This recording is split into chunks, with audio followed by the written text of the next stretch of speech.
কষ্ট করে পড়াশোনা করতে পারেন, আপনি চেয়ারে বসে আপনি ভালো মন্দ কি করতে পারবেন, উপভোগ করতে পারবেন। আর আপনি যদি ছোটবেলাতে কষ্ট না করতে পারেন, বুড়ো বয়সেও আপনার মাটির ঝুড়ি বইতে হবে, এটাই স্বাভাবিক।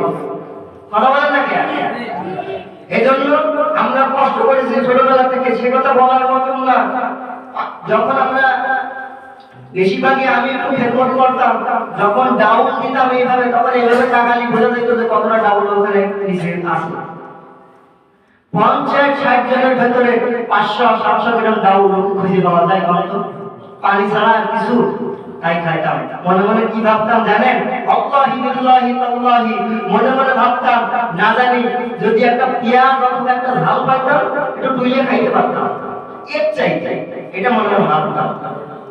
বোর্ডিং এর খাওয়া এত পরিমাণে কষ্ট ছিল, ওই কষ্ট করে ওদিকে ওই পেটের জ্বালা সহ্য করে আবার ওই পড়াশোনা হেফজোখানে যখন পড়াশোনা করেছি, হুজুরের মা, সে কি মানে এখন তার মাইন্ড নেই, এখন আর হেফজোখানে, এখন আর মাদ্রাসায় মাইন্ড নেই। আমরা যখন পড়েছি তা আপনাদের কি বলবো, যখন রাস্তা দিয়ে মানুষ যাইতো, তখন যখন পিটাইতো তখন বলে একটা গরুর নাম পিটায় না, মানুষজন গল্প করতো, সে কি মানে।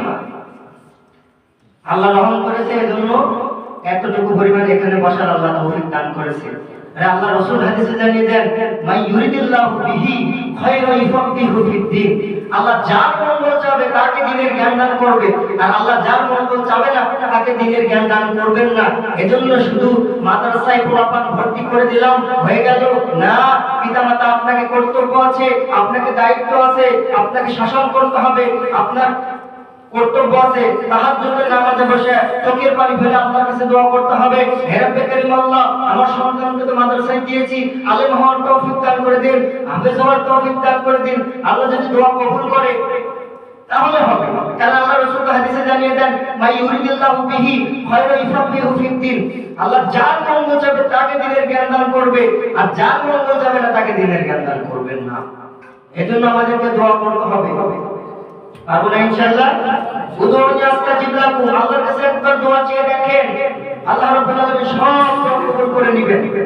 প্রিয় ভাইরা আমার, এখনো যাদের সন্তানাদি হয়নি এবং যারা ছোট, যাদের সন্তানাদি আছে, এখন থেকে নিয়ত করে নেন যে আমার সন্তানকে মাদ্রাসায় পড়াবো, হাফেজ বানাবো, আলেম বানাবো। ইনশাআল্লাহ নিয়ত আছে না? আল্লাহ কবুল করুন, সবাই আমিন। যে কথাগুলো বললাম আল্লাহ রাব্বুল আলামিন আমাদেরকে বুঝে শুনে আমল করার তৌফিক দান করুন, সবাই বলুন আমিন। যে সুন্নাত বাকি আছে সেটা